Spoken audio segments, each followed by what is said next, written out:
I took that as far as it needed to go. And we're live on the Touchdowns and Tangents show. Kenny's already taken it as far as it needs to go. How much was that recorded that I just said? Just enough to not get you legally in trouble. How about that? And what must have any future legal ventures we have? Nah, we're good. We're golden. Okay, good.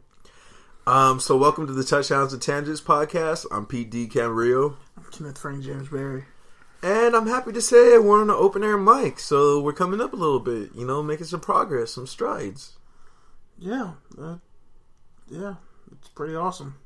The best, and literally, does this say the snowman? It's called a snowball. Shout out to my boy Woo. Shout out to Best Buy for supporting the cause. He actually listens to our show. He be sending me takes. He sent me a trash ass Jacksonville take, but it's all right, bro. We all picked Jacksonville, so we're all in the garbage can with you. The hood was picking Jacksonville. Lil Duval County. Everyone. But we all knew in our hearts what was going to happen. When he said that post, I hate everything Tom. I hate Tom Petty, Tom Miss, the train, Moesha. That shit you take when your stomach hurt. Oh, damn, bro. He said Moesha because her real name is Brandy. Brandy's too close to Brady.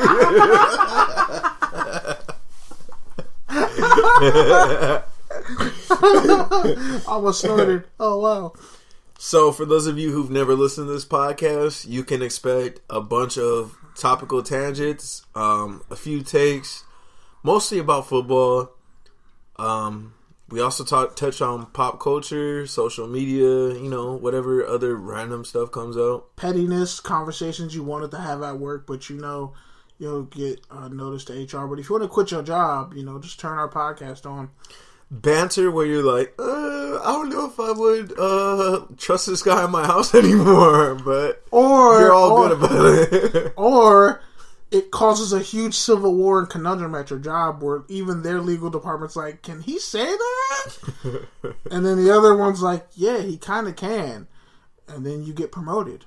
You're welcome. By the way, shout out to the homegirl Ryan. Appreciate you shouting us out all the time. Is this just a shout out podcast? Are we just shouting out everyone who's actually helped us along Nah, the way? because not everyone has. Some of y'all. But the people who have, and you watch it, and I know you share it, because I see the numbers firsthand. Just to let y'all know. I appreciate it. Where can people find this random internet content?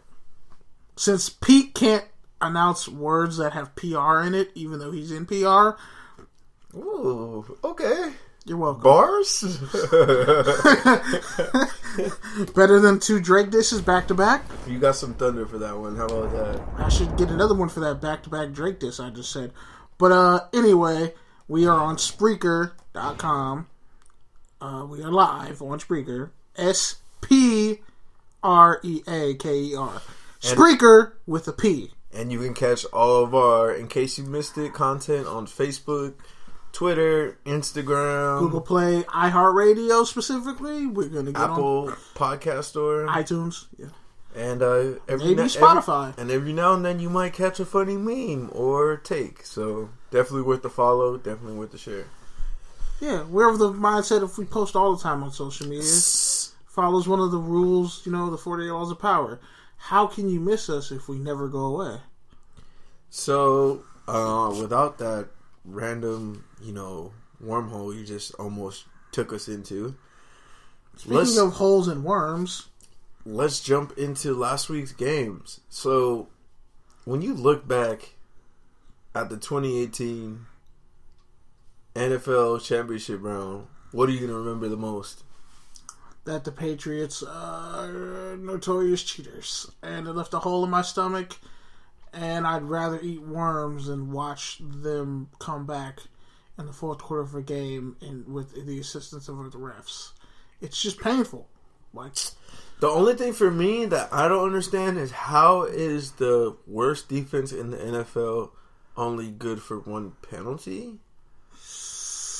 Even though they have Gilmore and Butler, I get it, but can we just one penalty for 10 yards on a kick return?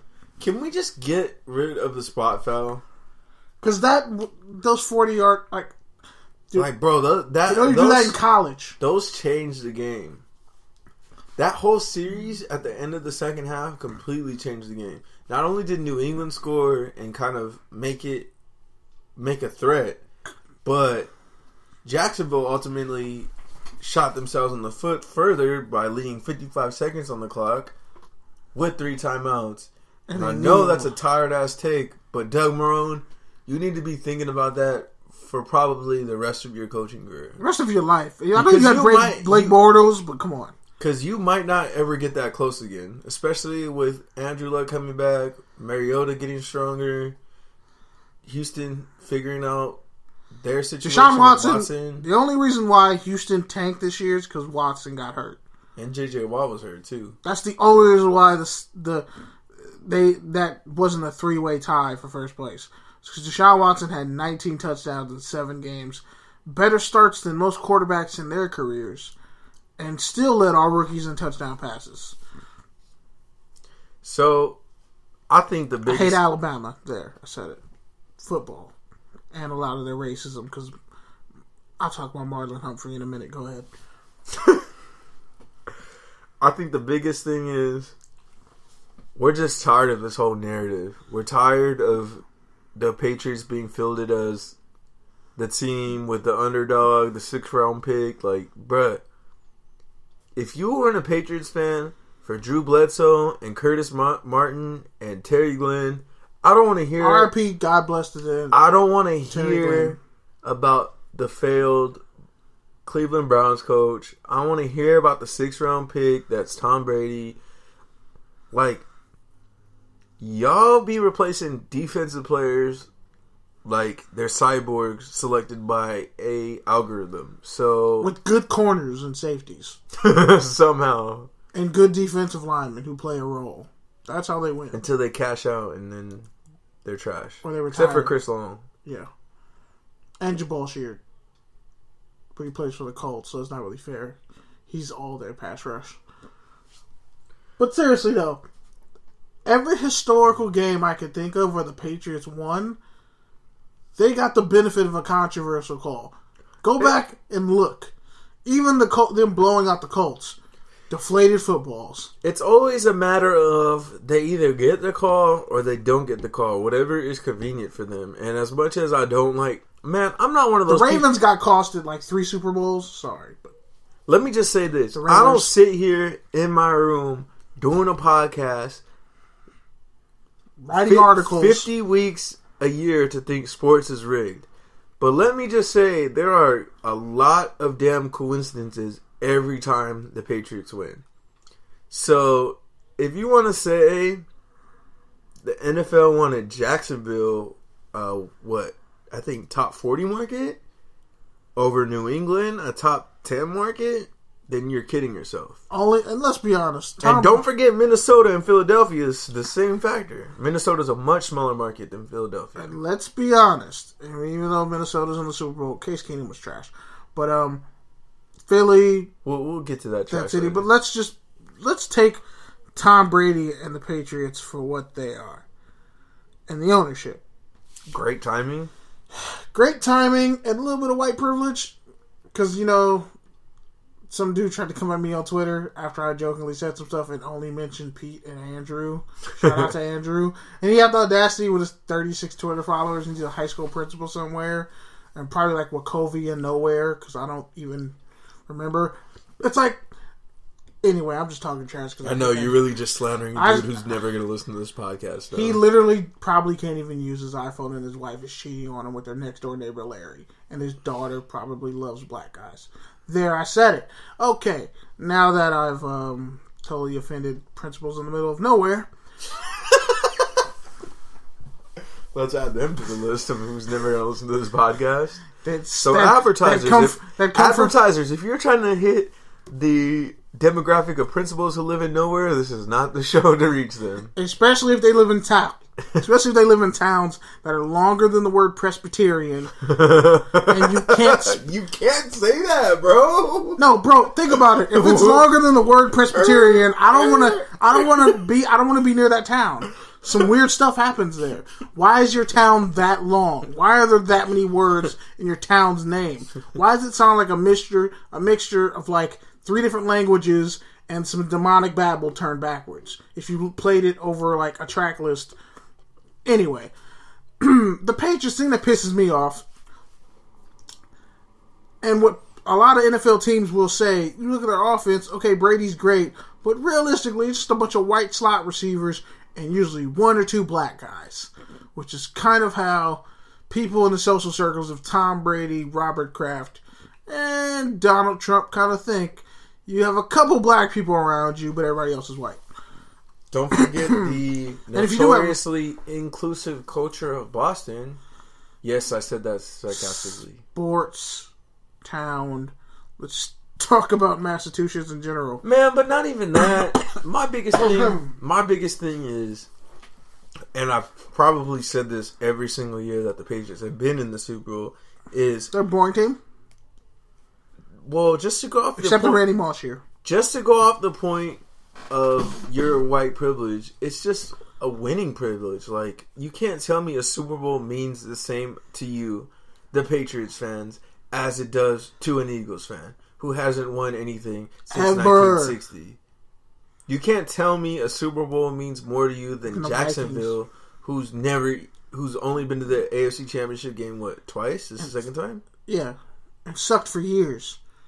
So, for you to win the Super Bowl, not to mention, the Celtics dominate NBA championships from the 70s, 80s. And some of those championships were tainted, we know. They ran up scoring people like Notre Dame did. And even the Bruins and Red Sox have found ways to get banners. So, we're not even talking about the Red Sox. You can't tell me that a Super Bowl means as much to you, especially you casual Patriots fan who don't bust your jersey out until February and then have the audacity to parade around and celebrate when you see Brady taking a knee for an AFC Championship win. That's all I have to say. Now, as much as I want to say that... And your fan base is racist. And Gronk's a misogynistic pig. Well, as much as I want to say all that, the fact is the Patriots did make some plays because... Gilmore made a couple big pass breakups. That was PI, but okay. The 3rd and 12 I formation run, that was a huge play. That was a hold, That was though. a dagger. If you go back and watch, Tevin Smith was being violently held. That was a hold. Yeah, that was definitely a hold. He had both his nipples pinched. That was definitely a hold. That was For sure. Everyone could see it except the ref standing right there. And Tevin Smith is like insanely fast and one of the best linebackers in the league, and no one saw him getting held. That's my thing. The Patriots get benefit after benefit of every call. And I think that's what irritated me the most about this game is that Jacksonville did enough to win. And you knew it wasn't enough. They made plays to win. Blake Bortles played well enough to win. If that game is in Jacksonville, they win. And then let's not also forget that Miles Jack got called down when nobody touched him. No one touched him? Because he actually made a play that we've never seen before. Like... He's a freakish athlete. I assume he just runs a 4.5. He chased the guy down, popped the ball out, rolled over him, got to his feet, picked the ball up, took off running, and this is all in a matter of like 3 seconds. Probably less. Like only one of like 5 UCLA players that I violently get ill about because I wish they played for USC and the Raiders, but they don't. So, especially the Raiders, I'm hurts. Let's move to the other side of the championship game. Oh, one last thing. Danny Amendola made a great catch. I will give him that. I mean, it's a long way from when he almost died like 10 years ago on the Rams. And he got knocked out at Texas Tech too. But let's be honest. Let's be real. Brandon Cooks had 6 catches for 100 yards. He's their best receiver, bar none. He has more of an impact on the game than Gronk does. Gronk's kind of overrated if you're really going to Nah, you can take Brandon Cooks away, though, too. You can take Brandon Cooks. He still had 100 yards on Ramsey, though. And but still. Cooks was a great receiver in New Orleans. He gets targeted a lot, though, too. Yeah, well, for a small, fast guy, I would target him a lot, too. But with the Patriots offense, they dink and dunk. They literally are the equivalent of an Which, offense. by the way, both of those Oklahoma State receivers are going to be nice. James Washington,